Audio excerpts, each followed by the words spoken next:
The sun was just peeking over the rooftops of our quiet suburban street when I realized our new life in Meadowview wasn't going to be the peaceful dream we'd hoped for.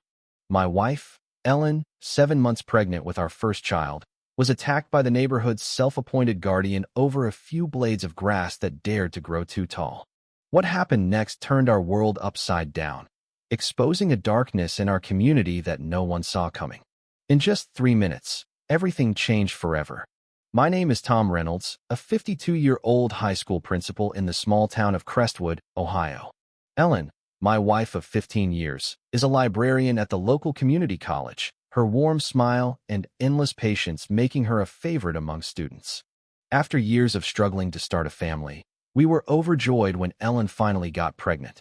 We moved to Meadowview, a picture-perfect neighborhood with neat lawns and white picket fences, 6 months ago, hoping to raise our child in a place where kids could play freely and neighbors waved hello. But we hadn't counted on Evelyn Harper. Evelyn, 58, was the iron-fisted president of the Meadowview Homeowners Association. Known as the overseer behind her back, she ruled the neighborhood with a clipboard and a scowl, her eagle eyes spotting every infraction, from an unpainted mailbox to a car parked an inch too far from the curb. She lived alone in a pristine colonial at the end of Maple Lane, her life seemingly dedicated to making everyone else's miserable. Neighbors whispered about her fines for unapproved flower beds or kids' toys left in yards, but no one dared challenge her. She had no family, no pets, just her rules and her resentment. That Saturday morning, Ellen and I strolled through Crestwood Park, a shady green space with a playground and picnic tables where families gathered on weekends. Ellen, glowing despite her aching back, pointed to a bench under a sycamore tree. "Can we sit for a bit, Tom?" "Course, sweetheart," I said, kissing her forehead. "You rest. I'll keep an eye out for any rogue squirrels." She laughed, rubbing her belly, where our baby was kicking up a storm.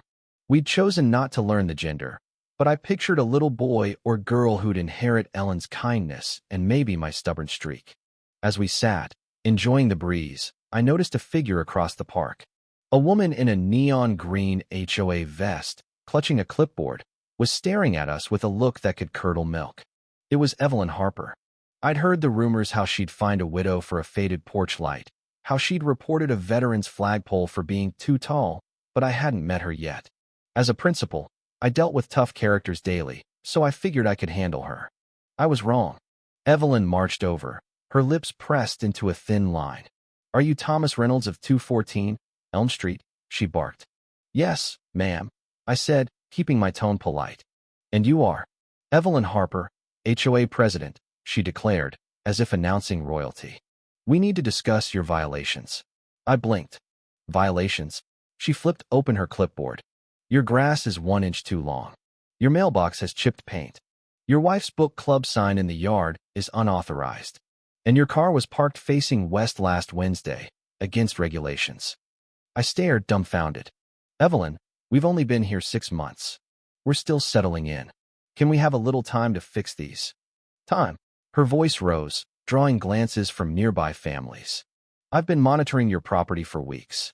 You newcomers think you can ignore our standards." "Newcomers?" I said, my patience thinning. "What's that supposed to mean?" Her face flushed. "People like you, flaunting your perfect little families, turning this neighborhood into a circus." I stood, trying to stay calm. "We're just trying to live our lives, ma'am. We're quiet. We pay our dues quiet," she scoffed. "With a baby on the way?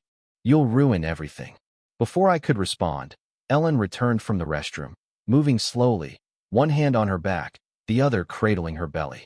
She looked exhausted but smiled at me. Evelyn's gaze locked onto her, her expression darkening. "And here's your wife," Evelyn sneered, about to pop out a noisy brat to disrupt our peace. "That's enough," I snapped, stepping forward. "You're out of line." Ellen, ever the peacemaker, tried to diffuse the situation. "Ma'am, I'm sorry if we've upset you. We'll fix whatever's wrong. Can we talk calmly?" But Evelyn was beyond reason. "Calmly," she shouted, advancing on Ellen. "You think pregnancy gives you a free pass to break rules?" Other parkgoers turned to watch, some pulling their kids closer.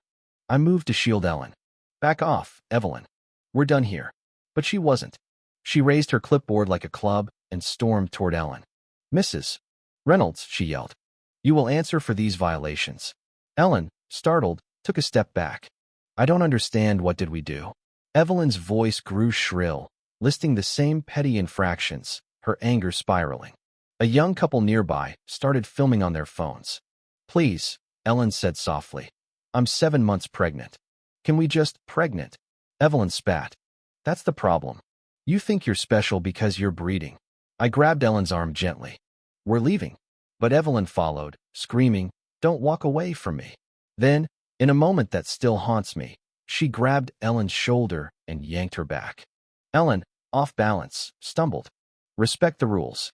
Evelyn shrieked, shoving Ellen with both hands. Ellen fell hard, hitting the grass with a cry, her hands clutching her belly. Tom, she gasped. The baby.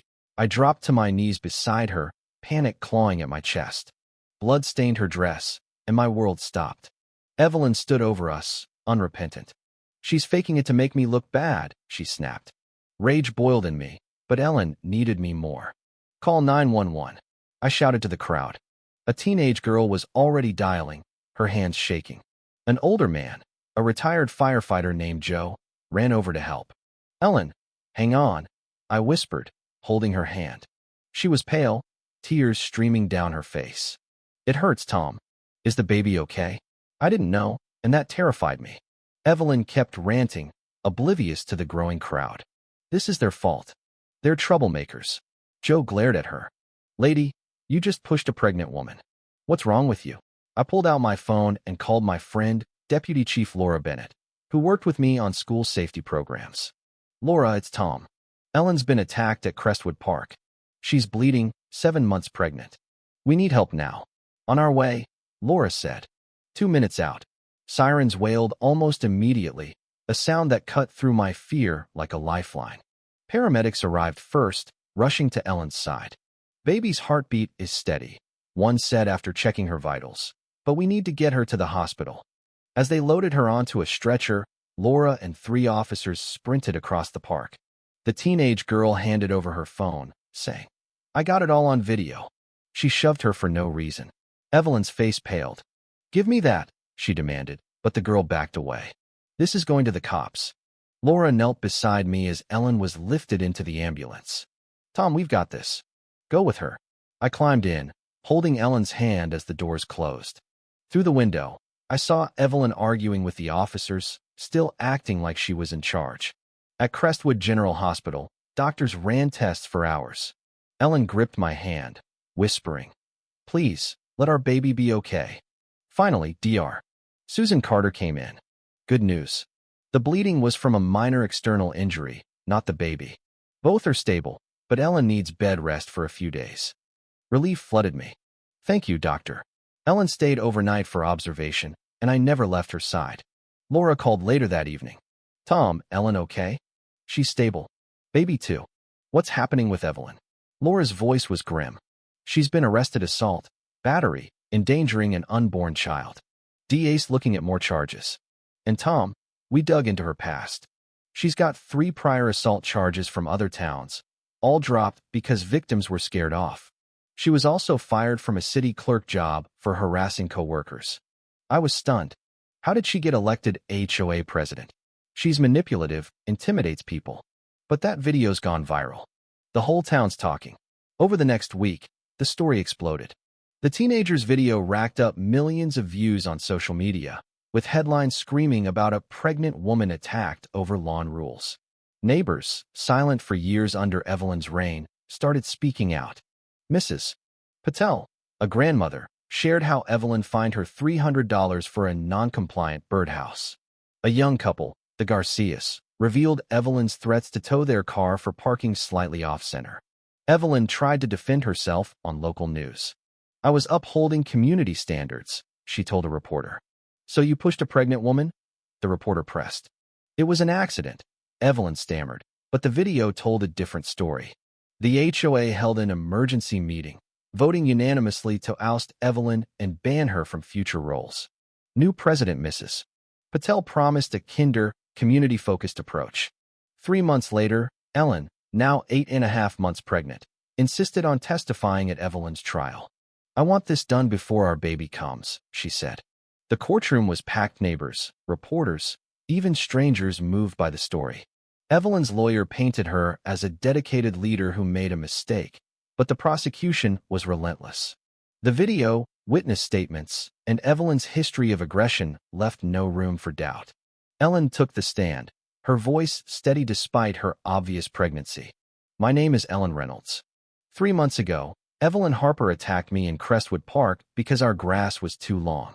I was 7 months pregnant, just trying to enjoy a quiet morning. When she pushed me, I thought I'd lose my child. We'd waited years for this baby, and her anger nearly took that away. This isn't just about me, it's about everyone she's bullied for years. The courtroom was silent, tears in many eyes. Even Evelyn looked shaken, staring at the floor. The verdict came quickly, guilty on all charges. Evelyn was sentenced to 8 months in jail, 3 years of probation, mandatory counseling, and ordered to pay Ellen's medical bills. As she was led away, she turned to Ellen and whispered, "I'm sorry." Ellen nodded. "I hope you find peace." 2 weeks later, Ellen gave birth to our daughter, Lily, a perfect, healthy girl with her mother's eyes. Holding her, I felt the weight of everything lift. Evelyn served her sentence, attending therapy that forced her to confront her bitterness. After her release, she moved to a nearby town and began volunteering at a women's shelter, perhaps trying to atone. Meadowview transformed without Evelyn's tyranny. Mrs. Patel organized block parties and built a new playground, replacing fines with neighborly warmth. Ellen started a local group for expectant mothers, sharing her story to empower others. I began speaking at town halls about confronting bullies, using our experience to inspire change. One sunny afternoon, as Lily, now 2, giggled on the Crestwood Park swings, Ellen pointed to the sycamore bench. "Remember when that awful woman hurt me?" I nodded, anger still flickering. "I'm glad it happened," she said softly. I stared. Why? Because it showed us our strength. It united our neighbors. It taught us to stand up. And it made us cherish Lily even more. She was right. Evelyn's cruelty had tested us, but it also revealed the power of love, community, and justice. Crestwood Park, once a place of fear, was now filled with laughter. Lily would grow up in a neighborhood that fought for what was right, knowing her parents and their friends had faced down a bully and won. As I watched Lily play, I realized our story wasn't just ours, it was a call to action. Bullies like Evelyn thrive when people stay silent, but when communities stand together, hate doesn't stand a chance. Love, courage, and justice always win. What do you think? Have you ever faced a bully like Evelyn, or seen injustice in your community? Share your thoughts in the comments below. Let's talk about how we can stand up to violence and unfairness together. Your voice matters.